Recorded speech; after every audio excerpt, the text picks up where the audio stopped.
friends, welcome to our channel. I am Shripad Naik and you are watching Electrical Academy. तो देखो अभी इस episode में हम बहुत ही इम्पोर्टेंट टॉपिक डिस्कस करने वाले हैं जो है काउंटर। ठीक है, तो काउंटर आज से हम स्टार्ट करने वाले हैं क्योंकि काउंटर बहुत ही जरूरी है आपके लिए। गेट पॉइंट ऑफ व्यू से ये बहुत ही इम्पोर्टेंट है। ठीक है, क्योंकि इस पर काफी सारे क्वेश्चन पूछे जाते हैं। सिंक्रोनस काउंटर टॉपिक है, ए सिंक्रोनस काउंटर है, तो जॉनसन काउंटर है। ठीक है, तो यहाँ से आपको क्वेश्चन पूछे जा सकते हैं और वो हर साल पूछे जाते हैं। एक तो क्वेश्चन यहाँ से आता ही है। ठीक है, तो बेसिक्स ऑफ काउंटर हम अभी डिस्कस करने वाले हैं। सबसे पहले इस एपिसोड में पूरा काउंटर का बेसिक्स हम अच्छे से डिटेल में जान लेंगे, मतलब बाकी फिर आपको कोई दिक्कत नहीं होगी, कोई प्रॉब्लम आपको नहीं होगी। ठीक है, तो देखो पिछले वाले एपिसोड में हमने master slave flip flop discuss किया था और उसके पिछले वाले एपिसोड में रेस अराउंड कंडीशन हमने डिस्कस किया था, बराबर है। तो रेस अराउंड कंडीशन को इलिमिनेट करने के लिए मास्टर स्लेव फ्लिप फ्लॉप का इस्तेमाल हम करते थे। ठीक है, और वहां से कुछ थ्योरेटिकल इंपॉर्टेंट की पॉइंट्स हम वहां कंसेप्चुअली निकाल के वहां हम लाए थे। ठीक है, तो अच्छे से आपको वो डिटेल में पता चल गया होगा। अभी देखो हम अभी डिस्कस करने वाले बेसिक्स ऑफ काउंटर। तो काउंटर का बेसिक्स अभी हम डिस्कस करने वाले। तो देखो काउंटर किसके लिए आपको लगता है, काउंटर आपको क्यों लगता है? तो काउंटर आपको नंबर ऑफ क्लॉक पल्सेस को अगर काउंट करना है तो इसीलिए आपको काउंटर लगता है। ठीक है, सीधी सादी डेफिनेशन है। जो भी आप क्लॉक पल्सेस प्रोवाइड करते हो, क्लॉक आप प्रोवाइड करते हो, तो सिस्टम में कितनी क्लॉक पल्सेस आई है अब तक, तो वो इवेंट को काउंट करने के लिए आपको ये काउंटर लगता है। ठीक है, कितनी क्लॉक पल्सेस आपकी आई है अब तक सिस्टम में, तो ये काउंट अगर करना है तो आपको काउंटर लगेगा ही लगेगा। ठीक है, तो काउंटर क्लॉक पल्सेस को काउंट करने के लिए लगता है और किसके लिए लगता है ये भी हम जान लेंगे। ठीक है, it is used to count, ये आप लिख लो, it is used to count, it is used to count number of clock pulses, it is used to count number of clock pulses, it is used to count number of clock pulses। ठीक है, अभी देखो और किसके लिए आपको counter लगता है, तो काउंटर आपको लगता है फ्रीक्वेंसी डिवीजन के लिए। फ्रीक्वेंसी डिवीजन का कहने का मतलब आपको समझ में आ जाएगा थोड़ी देर बाद। देखो आप FCL के क्लॉक फ्रीक्वेंसी अप्लाई करते हो इनपुट में, तो आउटपुट में वो डिवाइड होके आती है। वो मॉड नंबर जो मैं आपको अभी सिखाऊंगा उस मॉड नंबर से फ्रीक्वेंसी आउटपुट में डिवाइड होके आती है। तो वो फ्रीक्वेंसी डिवीजन का काम भी काउंटर ही करता है। जहां आप क्लॉक पल्सेस काउंट कर रहे हो तो वहां फ्रीक्वेंसी डिवीजन होना आपका पॉसिबल है। तो फ्रीक्वेंसी डिवीजन वहां होती है, हम वो डिटेल में जानेंगे। और पल्स स्ट्रेचिंग के लिए काउंटर लगता है। पल्स स्ट्रेचिंग भी एक फ्रीक्वेंसी डिवीजन जैसा ही है। पल्स स्ट्रेचिंग मतलब देखो पल्स विड्थ आपकी वैरी करना। अभी देखो मान लो आपकी जो पल्स विड्थ है वो सबसे यहाँ कम है, बराबर है। मतलब यहाँ क्या हो रहा है, यहाँ आपका टाइम जो है वो कम है, टाइम पीरियड कम है। देखो इतना आपका एक क्लॉक आ रहा है, बराबर है, तो इतना ही टाइम पीरियड की एक क्लॉक है, तो टाइम डिले कम है तो फ्रीक्वेंसी ज्यादा होगी। अगर आपका टाइम डिले ऐसा ज्यादा होगा, ठीक है, आपका अगर ऐसा टाइम डिले ज्यादा होगा तो ये टाइम डिले आपका इतना बढ़ गया, तो टाइम डिले बढ़ गया तो फ्रीक्वेंसी आपकी कम हो जाएगी। ये तो आपको लॉजिक पता ही है क्योंकि F is equals to 1/T, frequency is equals to 1 time period, आपको ये अच्छे से पता है। तो ये counter number of clock pulses को काउंट करने के लिए, फ्रीक्वेंसी डिवीजन के लिए और पल्स स्ट्रेचिंग के लिए लगता है। पल्स आपकी स्ट्रेच हो रही है, देखो आपका टाइम डिले, जब आपका जो टाइम पीरियड है वो वैरी कर रहा है तो फ्रीक्वेंसी आपकी वैरी करती है। ये आपको यहां से पता चल गया होगा। अभी देखो सबसे इंपॉर्टेंट जो होता है वो होता है मॉड नंबर ऑफ काउंटर। अगर आपको पता होगा तो ही आप आगे फर्दर प्रोसीड कर सकते हैं काउंटर के लिए। ठीक है, तो सबसे इंपॉर्टेंट टॉपिक है ये, आपको अच्छे से अगर ये पता होगा तो ही आप काउंटर अच्छे से सीख सकते। वो है mod number of counter, mod number of counter.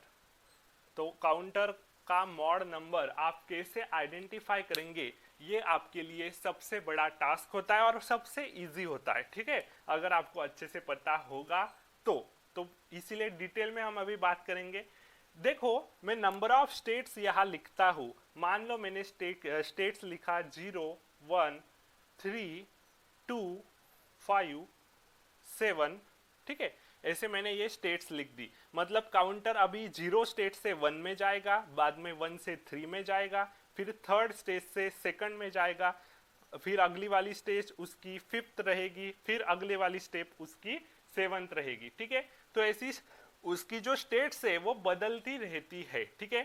तो यहाँ मैंने क्या किया, यहाँ कोई सीक्वेंस फॉलो हो रहा है क्या, यहाँ आपको कोई रैंडम सीक्वेंस यहाँ दिख रहा है, मतलब 0 से 1, 1 से 2, 2 से 3 ऐसा नहीं दिख रहा है। यहाँ कोई भी कैसी भी स्टेट आ रही है, 0 से 1 जा रहा है, 1 से डायरेक्टली 3 जा रहा है, 3 से फिर से 2 में आ रहा है, 2 से 5 में जा रहा है, 5 से 7 में आ रहा है, मतलब ये रैंडम सीक्वेंस से आगे बढ़ रही है। ये स्टेट्स, ये जो स्टेट्स आपको दिखाई दे रही है, ये रैंडम सीक्वेंस से आगे बढ़ रही है। तो रैंडम सीक्वेंस अगर यहाँ फॉलो हो रहा है तो ये होगा आपका सिंक्रोनस काउंटर का एक एग्जाम्पल। सिंक्रोनस काउंटर में क्या होता है, कौन सी भी स्टेट कहां पर भी आ सकती है, मतलब ऐसा वहां कोई डिजिग्नेशन नहीं होता कि आपका अप काउंटर होगा, अप से अप जाएगा, डाउन से डाउन जाएगा, ऐसा जो भी होता है फॉलो वो एसिंक्रोनस काउंटर में होता है। लेकिन ये सिंक्रोनस काउंटर का एग्जांपल है, तो सिंक्रोनस काउंटर में कौन सी भी स्टेट कहीं पर भी आ सकती है। तो ये रैंडम सीक्वेंस से बढ़ रही है ये स्टेट, देखो स्टेट जो आपकी चेंज हो रही है 0 से 1, 1 से 3, वो रैंडम सीक्वेंस से कौन सी भी कहीं पर भी आ रही है, इसीलिए इसको हम सिंक्रोनस काउंटर बोलते हैं। वो डिटेल में हम देखेंगे ही बाद में। तो यहाँ से हमें बताना है कि मॉड नंबर को कैसे आइडेंटिफाई करते हैं। तो देखो यहाँ आपको कितनी स्टेट्स दिखाई दे रही है, 1 2 3 4 5 6, ठीक है। वो 0 से 1 जाएगा, बराबर है, ये उसकी एक स्टेट हो गई, ये उसकी एक स्टेट हो गई, ये उसकी एक स्टेट हो गई, ये एक स्टेट है, ये एक स्टेट है, और बाद में फिर से यही स्टेट आएगी, बराबर है। मतलब यहाँ आपको दिखाई क्या दे रहा है, यहाँ कितनी टोटल स्टेट्स है, ये एक स्टेट है, 1 2 3 4 5 6, तो यहाँ टोटल आपको 6 स्टेट्स दिखाई दे रही है। तो counter, mod number of counter की डेफिनेशन परफेक्टली क्या बन जाएगी, number of distinct states in a counter is called as mod number of counter. तो मॉड नंबर ऑफ काउंटर क्या होगा, मॉड नंबर ऑफ काउंटर होगा द नंबर ऑफ, या आप लिख लो नहीं तो बाद में आप पछताएंगे, ठीक है, number of distinct states, number of distinct states in a counter, number of distinct states in a counter is called as mod number of counter, is called as mod number of counter। तो mod number of counter आपको अच्छे से पता चल गया होगा। तो अभी देखो इस एग्जाम्पल में आपको क्या दिख रहा है, इस काउंटर का मॉड नंबर कितना होगा, तो यहाँ 6 डिफरेंट स्टेट्स आपको दिखाई दे रही है, ठीक है, 6 डिफरेंट स्टेट्स है, तो 6 डिफरेंट स्टेट्स है, तो इसका मॉड नंबर क्या होगा, 6 होगा। तो ये एग्जाम्पल भी आप नोट करो, और इसका जो मॉड नंबर है इस काउंटर का, ये क्या हो रहा है, यहाँ 6 हो रहा है, तो इसका मॉड नंबर 6 है। तो काउंटर क्या करता है, हर एक क्लॉक के बाद एक स्टेट चेंज करता है, ये आपका दूसरा पॉइंट हो गया। काउंटर हर एक क्लॉक पीरियड के बाद एक ही स्टेट चेंज कर सकता है, मतलब कैसे, तो देखो अभी एग्जांपल में फिर से यहाँ नोट डाउन करता हूँ, 0 1 3 2 5 7। हाँ, और हाँ एक बात अच्छे से यहाँ ध्यान में रखो, अभी ये स्टेट्स है, तो ये स्टेट्स कंप्लीट हो गई, 6 आपके मॉड नंबर अप्लाई किया, ये स्टेट्स आपकी कंप्लीट हो गई, यहाँ से यहाँ, यहाँ से यहाँ, ऐसे वो चलता रहेगा। तो 7 के बाद फिर से वो स्टार्ट होगा अपनी इनिशियल स्टेट से, 0 से, फिर 0 से 1, 1 से 3, फिर 3 से 2, 2 से 5, फिर 5 से 7, फिर से 0, ऐसा आपका आगे सीक्वेंस चलता रहेगा। ये इंपॉर्टेंट एक बात है, ठीक है। अभी देखो यहाँ हो क्या रहा है, अभी मैं क्लॉक पीरियड को ड्रॉ करता हूँ, तो क्लॉक पीरियड को मैं ड्रॉ कर रहा हूँ, तो अभी देखो मैंने ऐसी क्लॉक साइकिल्स ड्रॉ कर दी,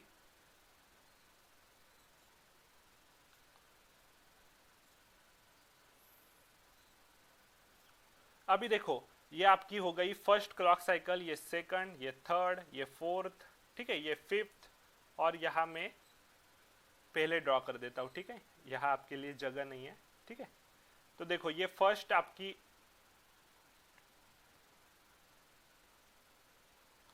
देखो फर्स्ट क्लॉक हो गया, second clock period, third, fourth, fifth, और ये 6, और फिर आगे वो 7 तक चला जाएगा, ठीक है। तो अभी देखो अभी मान लो ये आपकी स्टार्टिंग स्टेट है। स्टार्टिंग स्टेट आप कौन सी भी मान सकते। अभी हमने माना कि 0 हमारी स्टार्टिंग स्टेट है। आपको क्वेश्चन में दी भी हो सकती है कि स्टार्टिंग स्टेट ये है, यहाँ से स्टार्ट करो, ठीक है।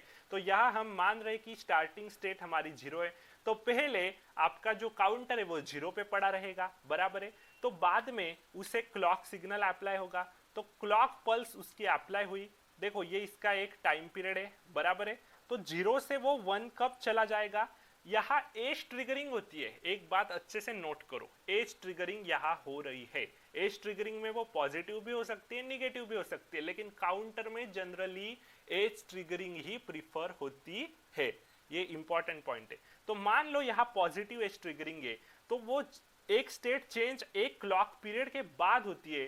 तो यहाँ आपका इनिशियली काउंटर 0 पे था, बराबर है। तो 0 पे था, यहाँ आपकी पॉजिटिव एज आई। पॉजिटिव एज आई तो उसको तो चेंज करना पड़ेगा, उसकी स्टेट चेंज होगी इमीडिएटली, क्योंकि एज में इमीडिएटली स्टेट चेंज होती है।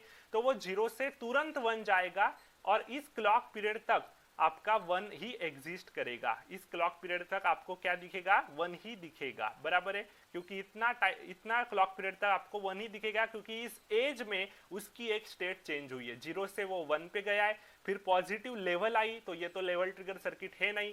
निगेटिव एज आई, ये निगेटिव एज भी नहीं है, निगेटिव एज ट्रिगर सर्किट नहीं है। फिर आपकी निगेटिव लेवल आई, तो ये निगेटिव लेवल ट्रिगर सर्किट भी नहीं है, सिर्फ ये पॉजिटिव एज ट्रिगर सर्किट है।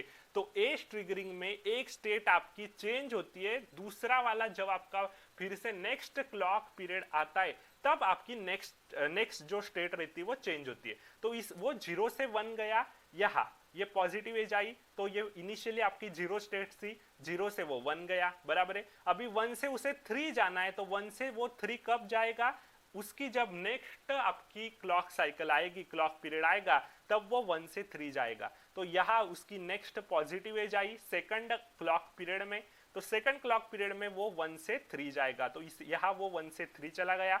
तो फर्स्ट क्लॉक के बाद वो 0 से 1 गया, सेकंड क्लॉक के बाद वो 1 से 3 गया, ऐसे वो आगे चलता रहेगा। अभी यहाँ एक फिर से पॉजिटिव एज आई, यहाँ तक 3 पड़ा रहेगा, बराबर है। अभी 3 से 2 इस पॉजिटिव एज में जाएगा, तो थर्ड क्लॉक के पीरियड के बाद ये 3 से 2 हो गया। अभी ये 2 यहाँ तक पड़ा रहेगा, बराबर, इतने टाइम पीरियड तक। अभी यहाँ पॉजिटिव एज आएगी, तो ये 2 से आगे कहा जा रहा है, 5 की तरफ जा रहा है आपका फोर्थ क्लॉक आने के बाद। फिर यहाँ एक और पॉजिटिव एज आई, सॉरी यहाँ नहीं, यहाँ, ठीक है, यहाँ एक पॉजिटिव एज आई।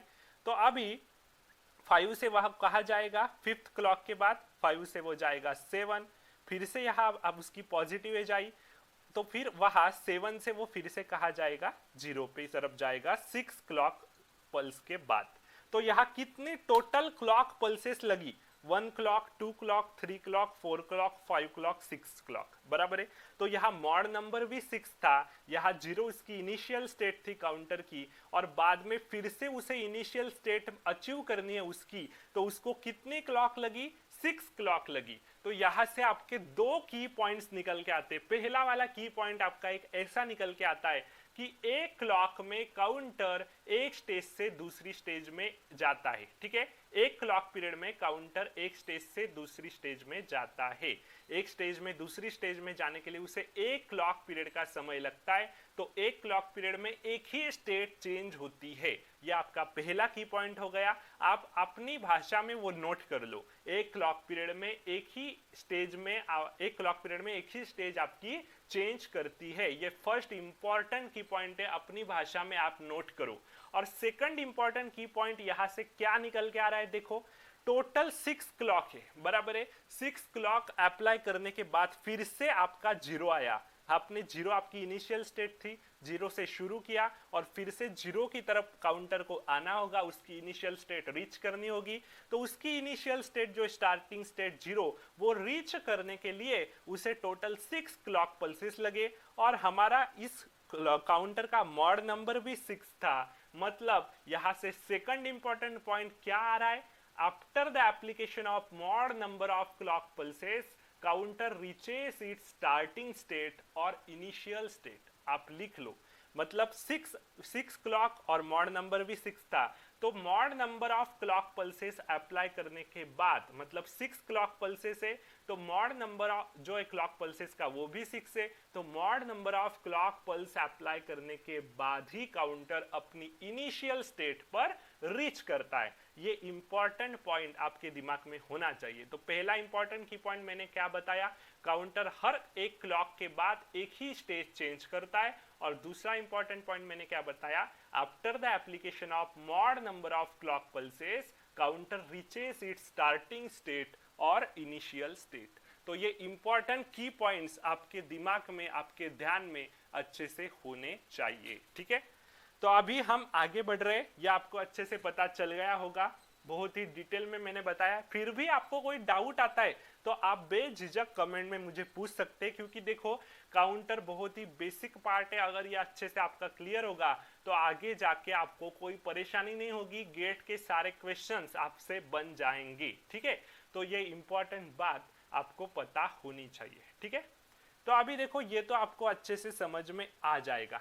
अभी एक और बात मैं अभी यहाँ से क्लियर कर देता हूँ आपको। अभी आप कहेंगे कि आपने 0 ये इनिशियल स्टेट मानी, 0 से 1 मूव किया, 1 से 3, फिर 2, फिर 5, 7, फिर से 0 अचीव किया, बराबर है। तो 0 से फिर से 0 अचीव करने के लिए उसे 6 क्लॉक लगे। तो हम तो कौन सी भी स्टेट पहली मान सकते, तो बिल्कुल मान सकते आप। मैंने अगर मान लिया सेकंड, ये जो आपका स्टेट है 2 वाला, तो ये जो 2 वाला स्टेट है उसको मैंने पहली वाली स्टेट मान दिया, तो फिर एक क्लॉक पीरियड के बाद ये 5 पर रीच करेगा, सेकंड क्लॉक पीरियड के बाद 7 पर, थर्ड क्लॉक पीरियड के बाद 0 पर, फिर फोर्थ क्लॉक पीरियड के बाद 1 पर, फिफ्थ क्लॉक पीरियड के बाद 3 पर, और फिर से सिक्स्थ क्लॉक पीरियड के बाद उसे 2 ही मिला, जो 2 वहां से स्टार्ट किया था। तो जहां से स्टार्ट किया तो एंड होने के लिए उतना ही क्लॉक लगेगा, 6 क्लॉक लगा। जितना मॉड नंबर है उतना ही क्लॉक स्टार्टिंग टू आपकी फिर से स्टार्टिंग पोजीशन काउंटर को अचीव करने के लिए लगता है। तो ये अपनी भाषा में अच्छे से आप नोट करो, ठीक है, क्योंकि ये बहुत इंपॉर्टेंट है, आपके दिमाग में होना चाहिए। अभी और एक इंपॉर्टेंट बात मैं अभी आपको बताने वाला हूँ, ठीक है। जो मैंने आपको बताया था ये तो कैसे काउंट होता है क्लॉक पल्सेस, ये मैंने आपको बताया। और सेकंड इंपॉर्टेंट पॉइंट मैंने सबसे पहले आपको क्या बताया था, counter number of clock pulses को काउंट करने के लिए लगता है, ये फर्स्ट पॉइंट था। और सेकंड था फ्रीक्वेंसी डिवीजन और पल्स स्ट्रेचिंग के लिए आपको काउंटर लगता है। ये इंपॉर्टेंट पॉइंट हमने डिस्कस किया था। तो फ्रीक्वेंसी डिवीजन कैसी होती है ये अभी हम जान लेते। तो अभी देखो, मान लो आपका कुछ काउंटर है, मॉड इन काउंटर। काउंटर जो होते हैं वो आपको क्वेश्चन में ऐसे ही दिए होंगे कि मॉड 6 काउंटर है आपके पास, मॉड 5 काउंटर है, मॉड 4 काउंटर है, मॉड 8 काउंटर है, तो ऐसा आपको दिया होगा, बराबर है। तो मॉड एन काउंटर आपके पास है, तो इस काउंटर को आप कुछ ना कुछ क्लॉक फ्रीक्वेंसी तो अप्लाई करेंगे। तो सबसे पहले मुझे दिमाग लगाकर बताओ, ये काउंटर जो बना होगा वो किससे बना होगा, फ्लिप फ्लॉप से बना होगा, बराबर है। काउंटर बनाने के लिए आपको नंबर ऑफ फ्लिप फ्लॉप्स लगते हैं, फ्लिप फ्लॉप से ही आपका काउंटर बनता है। तो फ्लिप फ्लॉप क्या होता है, flip flop is a smallest memory element, वो सिंगल बीट इंफॉर्मेशन स्टोर करता है, ये भी आपको पता है, बराबर है। तो यहाँ ये मॉड इन काउंटर डिजाइन करने के लिए भी फ्लिप फ्लॉप का इस्तेमाल हुआ है। तो फ्लिप फ्लॉप को तो कुछ ना कुछ क्लॉक पल्सेस प्रोवाइड हम करते हैं, तो वही क्लॉक पल्सेस, वही क्लॉक जो हम प्रोवाइड करते हैं फ्लिप फ्लॉप को, तो वो होगा FCL के। तो कुछ ना कुछ क्लॉक फ्रीक्वेंसी आप अप्लाई करेंगे ना इनपुट में। जो इनपुट आप देते हो फ्लिप फ्लॉप को, फ्लिप फ्लॉप के क्लॉक को जो इनपुट अप्लाई करते, तो वही इनपुट मैंने यहाँ ड्रॉ किया है। यह इनपुट वही है जो फ्लिप फ्लॉप के लिए लगता है, क्योंकि फ्लिप फ्लॉप से ही ये मॉड एन काउंटर आपका डिजाइन हुआ है। तो क्लॉक यहाँ से मैंने इनपुट क्लॉक फ्रीक्वेंसी कुछ ना कुछ उस क्लॉक टर्मिनल को दिए, फ्लिप फ्लॉप के क्लॉक टर्मिनल को दिए। तो ये FCL के क्या है, इनपुट क्लॉक फ्रीक्वेंसी है। तो इनपुट क्लॉक फ्रीक्वेंसी आपने कुछ ना कुछ अप्लाई की, लेकिन आपको आउटपुट में क्या मिलेगा, आउटपुट क्लॉक फ्रीक्वेंसी जो आपको मिलेगी, तो आउटपुट क्लॉक फ्रीक्वेंसी आपको मिलेगी FCL के by n, input clock frequency divided by n। जितना मॉड काउंटर होगा, अगर 5 मॉड का काउंटर होगा तो input clock frequency divided by 5, ये आपका आउटपुट हो जाएगा, ठीक है। तो ऐसा क्यों होता है, कैसे होता है, ये पहले हम जान लेते, ठीक है। तो अच्छे से आपको क्लियर दिख रहा है ना, ये पहले मैं एक बार देख ही लेता हूं, क्लियर है सब कुछ। हाँ, अभी देखो, तो ये आपको अच्छे से समझ में आ गया होगा। तो मॉड एन काउंटर है, ये इनपुट क्लॉक फ्रीक्वेंसी है और आउटपुट में एफसीएल के बाय एन आपको मिल रहा है फ्रीक्वेंसी, आउटपुट वाली फ्रीक्वेंसी। तो जितना आपका मॉड है उतने से वो डिवाइड हो जाती है। तो वो कैसे होती है ये मैं देखता हूँ। तो देखो हमने वो एग्जाम्पल डिस्कस किया था, क्या था, 0 से 1, 1 से 3 था शायद, बराबर है, 3 से 2 था, 2 से 5, 5 से 7 लो, ठीक है। तो 0 1 3 2 5 7 ये मॉड 6 का काउंटर है, आपने पहचान लिया। तो 7 से बाद में वो फिर से 0 पर आएगा, 0 से 1 3 2 5 फिर से 7 0 चलता रहेगा। तो हम यहाँ से फ्रीक्वेंसी निकाल रहे कि उतनी ही फ्रीक्वेंसी आउटपुट में आती है कि नहीं आती है, ये हमें जानना है, वेवफॉर्म के साथ जानना है। तो आप वो कैसे निकालेंगे? सबसे पहले मुझे यहाँ एक बात अच्छे से डिस्कस करके बताओ। देखो यहाँ आपके पास ये जो स्टेट्स आपको दिखाई दे रही है, तो 6 डिफरेंट स्टेट्स आपके पास है। तो 6 डिफरेंट स्टेट्स आपके पास है, तो आपको कितने फ्लिप फ्लॉप ये काउंटर डिजाइन करने के लिए लगेंगे? कितने फ्लिप फ्लॉप ये मॉड 6 का काउंटर डिजाइन करने के लिए लगेंगे? तो क्या 6 फ्लिप फ्लॉप लगेंगे? बिल्कुल नहीं। आप यहाँ देखेंगे कि आपको कितने लगेंगे। देखो यहाँ टोटल डिस्टिंक्ट स्टेट्स कितनी है? 6 आपकी डिस्टिंक्ट स्टेट्स है, बराबर है। तो 6 आपकी डिस्टिंक्ट स्टेट्स से, और 6 डिस्टिंक्ट स्टेट से अगर वो 4 होती तो 2 फ्लिप फ्लॉप से काम बन जाता, क्योंकि 2 की पावर n आपको फ्लिप फ्लॉप्स लगते। तो 2 आपकी स्टेट्स होती, तो 2 की पावर आपके जो अभी 4 स्टेट्स होती, तो 4 स्टेट आपकी अगर होती तो 2 की पावर n मतलब n फ्लिप फ्लॉप्स आपको लगते। 2 की पावर 2 4 होता है, तो वहां 2 फ्लिप फ्लॉप्स आपको लगते। लेकिन यहाँ 6 डिफरेंट स्टेट्स आपकी दिखाई दे रही है, वो 4 से ऊपर है। तो 2 की पावर 3 तो 8 होता है, लेकिन आपके पास तो 6 ही डिफरेंट स्टेट्स है, तो 2 स्टेट आपकी अनयूज हो जाएगी, उसका कुछ काम नहीं होगा। लेकिन अभी यहाँ आपको 2 फ्लिप फ्लॉप से काम नहीं चलेगा, क्योंकि 4 से ऊपर स्टेट है, तो आपको यहाँ 3 फ्लिप फ्लॉप की जरूरत पड़ेगी। अभी ये एक आपका पॉइंट हो गया देखने के लिए कि कितने फ्लिप फ्लॉप लगेंगे, लेकिन और एक पॉइंट है वो देखने के लिए कि आपको कितने फ्लिप फ्लॉप लगेंगे। एक तो आप देखेंगे मॉड नंबर, तो यहाँ मॉड नंबर 6 दिखाई दे रहा है, तो 6 मॉड नंबर है, तो इसके हिसाब से आप 3 फ्लिप फ्लॉप से आपका काम बन जाएगा, क्योंकि 3 फ्लिप फ्लॉप्स हम लेते हैं तो हमें 8 अलग अलग कॉम्बिनेशन मिलते हैं, बराबर है। 3 फ्लिप फ्लॉप्स लेंगे तो 8 कॉम्बिनेशन, 2 लेंगे तो 4 कॉम्बिनेशन मिलेंगे। तो यहाँ अलग अलग 6 कॉम्बिनेशन हमें दिखाई दे रहे हैं। 3 से 8 मिलते हैं, लेकिन 3 तो लेने ही पड़ेंगे, तो 3 से 6 कॉम्बिनेशन हम इजीली जनरेट कर सकते हैं। जो 2 आपके बचे होंगे वो काम में नहीं आएंगे, बराबर है। तो ये एक पॉइंट हो गया, मॉड नंबर से हम देखते कि कितने फ्लिप फ्लॉप है। लेकिन फ्लिप फ्लॉप को देखने के लिए और एक पॉइंट है, आप हाईएस्ट काउंट देखो। अभी यहाँ देखो, यहाँ 6 आपकी डिफरेंट स्टेट्स है, तो इस 6 डिफरेंट स्टेट में आपको हाईएस्ट काउंट कहाँ पर दिखाई दे रहा है? हाईएस्ट काउंट मुझे ये 7 वाला दिखाई दे रहा है। देखो सबसे कम ये सारे हैं, उससे ऊपर ये 7 है, 7 हाईएस्ट नंबर है, तो हाईएस्ट काउंट आपका 7 है। तो 7 8 से कम है, इसीलिए यहाँ 3 फ्लिप फ्लॉप्स लगे। मान लो यहाँ 0 1 3 2 5 और 7 की जगह पर 8 होता, 7 की जगह पर मान लो 8 होता, तो क्या होता? यहाँ 8 होता तो 6 ही आपकी डिफरेंट स्टेट्स होती, तो 6 डिफरेंट स्टेट्स के हिसाब से आपको 3 फ्लिप फ्लॉप्स से आपका काम बन जाता। लेकिन अभी हाईएस्ट काउंट भी आपको देखना पड़ेगा, तो हाईएस्ट काउंट यहाँ अगर 8 होता तो 8 वाला हाईएस्ट काउंट क्या 3 फ्लिप फ्लॉप काउंट कर सकते? बिल्कुल नहीं। 3 फ्लिप फ्लॉप्स होते तो वो 0 to 7 उसके कॉम्बिनेशन जनरेट होते। मैंने आपको बताया है 2 की पावर n आप देखेंगे कॉम्बिनेशन, अगर 2 फ्लिप फ्लॉप्स होंगे तो 4 कॉम्बिनेशन होंगे 0 to 3, 3 फ्लिप फ्लॉप्स होंगे तो आपके 8 कॉम्बिनेशन होंगे 0 to 7। लेकिन मैंने हाईएस्ट काउंट तो अभी 8 लिया, तो अगर मैंने 8 लिया तो आपको 4 फ्लिप फ्लॉप्स लेने पड़ेंगे, क्योंकि 8 वाला 0 to 7 के बीच में आएगा नहीं, तो फिर वहां आपको 4 फ्लिप फ्लॉप्स देखने पड़ेंगे।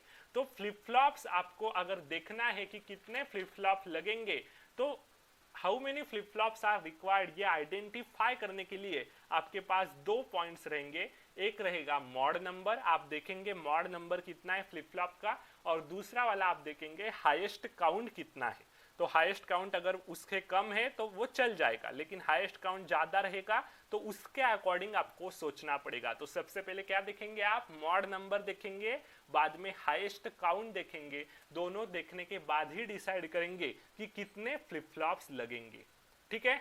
तो ये अच्छे से आपके नोटबुक में की पॉइंट नोट करो कि how many flip flops are required, how many flip flops are required are design by mod number and highest count, are design by mod number of counter and highest count of counter. ठीक है, तो ये अच्छे से note करो, यहाँ से आपको पता चल जाएगा कि कैसे हम डिजाइन करते। तो फ्लिप फ्लॉप यहाँ आपको 3 लगेंगे क्योंकि यहाँ 7 है 8 नहीं है, तो चल जाएगा 3 फ्लिप फ्लॉप लगेंगे क्योंकि हाईएस्ट काउंट आपका 7 है और मॉड नंबर 6 है, तो 3 फ्लिप फ्लॉप से काम चल जाएगा। तो आप कहेंगे फ्लिप फ्लॉप के तो 2 आउटपुट होते हैं, तो बिल्कुल नहीं, फ्लिप फ्लॉप का आउटपुट एक ही होता है। ये आपका क्लॉक पीरियड है, ये फ्लिप फ्लॉप के 2 इनपुट, और आउटपुट में हम यहाँ क्यू ड्रॉ करते, यहाँ क्यू बार ड्रॉ करते, तो आउटपुट एक ही होता है। यहाँ 0 आएगा तो बाय डिफॉल्ट यहाँ 1 आएगा, यहाँ 1 आएगा तो बाय डिफॉल्ट क्यू बार में 0 आएगा। ये कॉम्प्लीमेंटेड आउटपुट है, ये दूसरा आउटपुट नहीं है। ठीक है, ये यहाँ फ्लिप फ्लॉप के लिए हमेशा आउटपुट एक ही होता है, दूसरा वाला कॉम्प्लीमेंटेड आउटपुट हमने बाहर निकाला है, लेकिन वो आउटपुट एज अ काउंट नहीं होगा, इसका ही कॉम्प्लीमेंट वो आपको प्रोवाइड करेगा। तो कुछ सर्किटरी में आप ये क्यू बार टर्मिनल का इस्तेमाल कर सकते हैं, हम आगे करेंगे, इसीलिए ये क्यू बार टर्मिनल बाहर निकाला है। लेकिन बाय डिफॉल्ट फ्लिप फ्लॉप का आउटपुट एक ही होता है, जो ऊपर वाला क्यू आपको दिखाई दे रहा है यही फ्लिप फ्लॉप का आउटपुट है। ये भी इंपॉर्टेंट बेसिक आपको पता होना चाहिए। ठीक है, तो ये भी आपको पता चल गया होगा अभी कि फ्लिप फ्लॉप का आउटपुट एक ही होता है। तो अभी देखो कॉम्बिनेशन के हिसाब से आप देखेंगे, अभी मैंने कितना कहा आपको, 3 फ्लिप फ्लॉप्स यहाँ लगेंगे। इस एग्जाम्पल के हिसाब से हमें अभी दिख रहा है कि यहाँ 3 फ्लिप फ्लॉप्स लगेंगे। तो 3 फ्लिप फ्लॉप्स अगर आपको लग रहे हैं यहाँ, तो आप कैसे करेंगे? तो देखो यहाँ आपको फ्लिप फ्लॉप्स आप 3 निकालेंगे क्या, तो बराबर है 3 फ्लिप फ्लॉप्स आपको यहाँ लगेंगे। तो हर एक फ्लिप फ्लॉप का कुछ ना कुछ नाम होगा, तो ये 0 वाला फ्लिप फ्लॉप, ये 1 वाला, ये 2 वाला, ऐसा हम अज्यूम कर लेते। तो इसका आउटपुट Q2 होगा, इस फ्लिप फ्लॉप का आउटपुट Q1 होगा और इस फ्लिप फ्लॉप का आउटपुट Q0 होगा, इसके हिसाब से हम मान लेते। ठीक है, तो फिर हम अभी यहाँ Q2, Q1, Q0 लिखेंगे। ठीक है, तो वो कैसे लिखेंगे? पहली स्टेट कौन सी आपकी? 0 वाली स्टेट है, बराबर है। तो 0 वाली स्टेट है, तो तीनों फ्लिप फ्लॉप के आउटपुट पे आपको क्या दिखाई देगा? 0 0 0 दिखाई देगा, बराबर है। 0 उसे दिखाना है तो वो 0 0 0 ऐसा दिखाएगा, 1 दिखाना है तो 0 0 1, ये तो आपको पता ही है। तो 3 आउटपुट से फ्लिप फ्लॉप के इसके अकॉर्डिंग में स्टेट्स यहाँ लिख रहा हूँ। तो 1 के लिए 0 0 1, 3 के लिए क्या होगा? 0 1 1, 2 के लिए क्या होगा? 0 1 0, 5 के लिए क्या होगा? 1 0 1, 7 के लिए क्या होगा? 1 1 1। तो आपको अगर ये आउटपुट फ्रीक्वेंसी पता करनी है कितनी होगी, तो ऐसा तो कुछ आपको करना नहीं पड़ेगा, ये समझाने के लिए मैं आपको बता रहा हूँ। लेकिन कुछ क्वेश्चन ऐसे ट्रिकी आ सकते, वहां आपको ये ऐसे निकाल के ही देखना पड़ेगा कि आउटपुट फ्रीक्वेंसी क्या आएगी। तो इसीलिए ये स्टेप्स, ये जो मेथड में अभी आपको सिखाने वाला हूँ, ये अच्छे से जान लो, आपके काम की ही है। ठीक है, तो ये आपके 6 डिफरेंट स्टेट्स होंगे। तो आप क्या करेंगे, फिर से ये स्टेप्स आपको नीचे ये फिर से रिपीट होगा, तो फिर से लिखो 0 0 0, क्योंकि देखो एक से काम नहीं चलेगा, यहाँ से आपको तुरंत अंडरस्टैंड नहीं होगा कि क्या हो रहा है एक्चुअली। तो 0 0 1, फिर से ये लिखो 0 1 1, फिर से ये स्टेप आएगी 0 1 0, फिर से ये स्टेप आएगी आपकी 1 0 1, फिर से ये स्टेप आएगी 1 1 1। तो कम से कम 2 बार तो ये स्टेट्स आपको लिखनी है। अगर तीसरी बार अगर लिखते तो फिर और अच्छा हो जाएगा, क्योंकि ये देखने के लिए आसान हो जाएगा फिर कि क्या हो रहा है एक्चुअली। तो ये फिर से 0 0 0 होगा। अभी यहाँ जगह नहीं है, इसीलिए आप 3 बार भी लिख सकते हैं, अच्छे से आपको एनालाइज होगा वही स्टेट्स।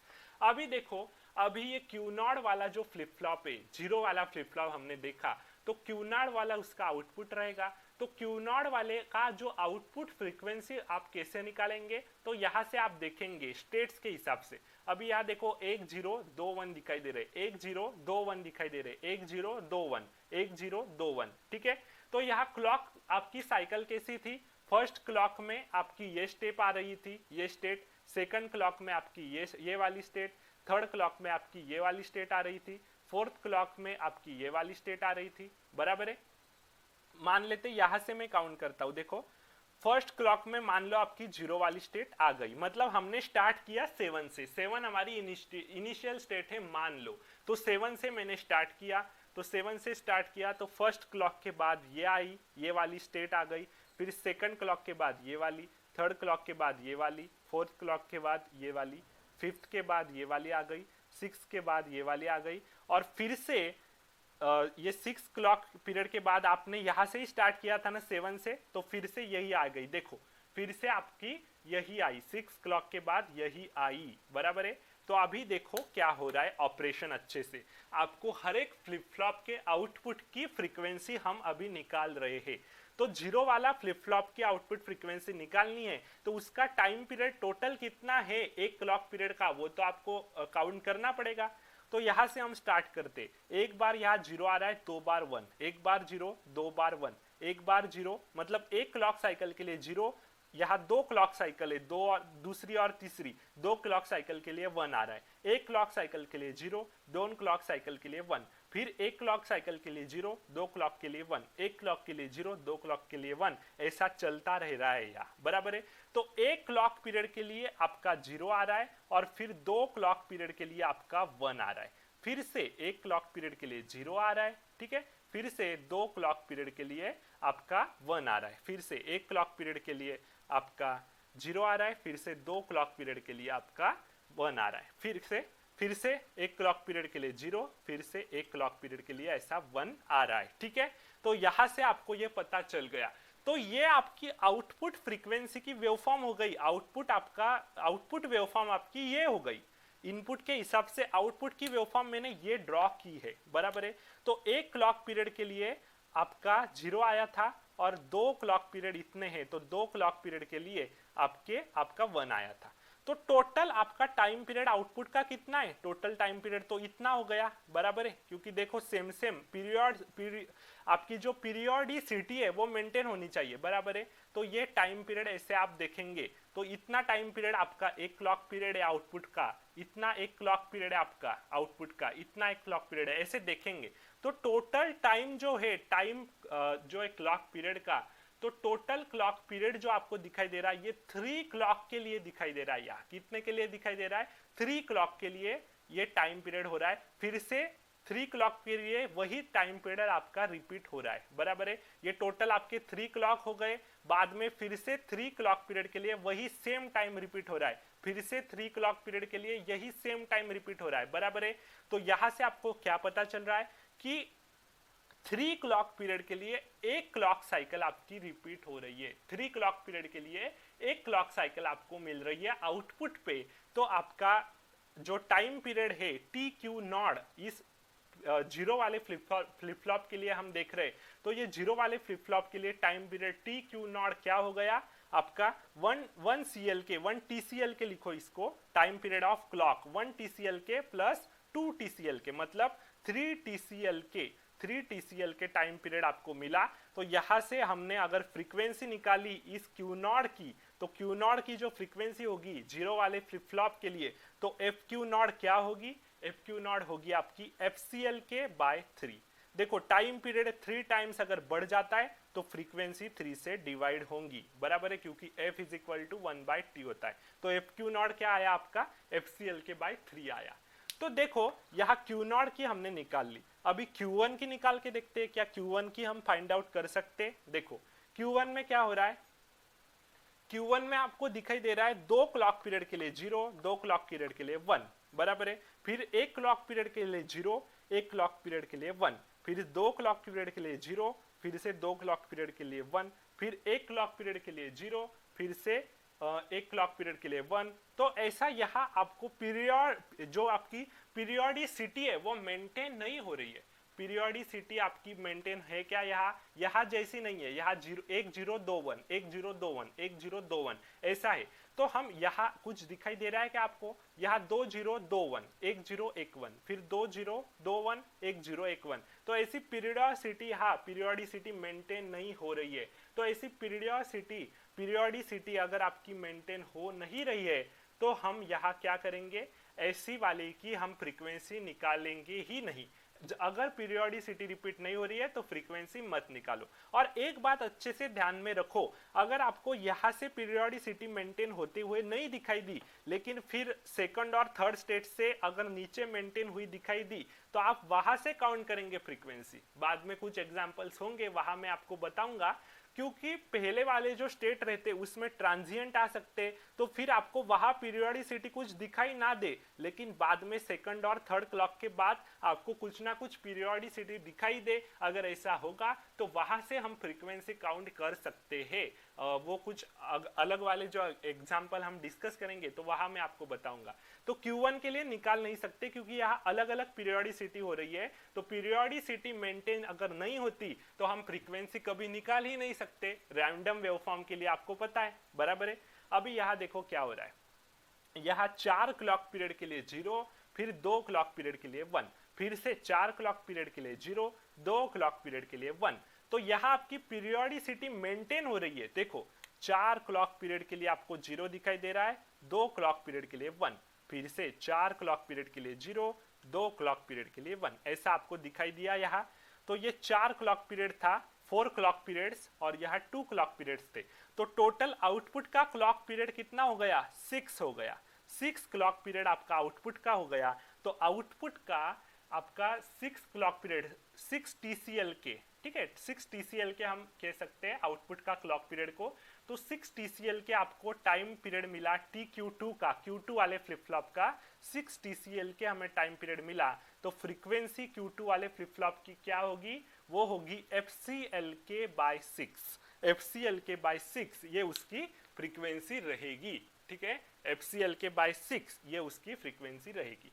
तो यहां से हम एनालाइज क्या कर सकते, यहां से जो एनालिसिस करना था वो अभी मैं आपको बताता हूं। ये सब मैंने क्यों लिया, क्योंकि एक बात अभी अच्छे से ध्यान में रखो, कम से कम एक फ्लिप फ्लॉप का आउटपुट ऐसा जरूर होगा जो आउटपुट पे उसके काउंटर के मॉड नंबर से इनपुट फ्रीक्वेंसी को डिवाइड करेगा।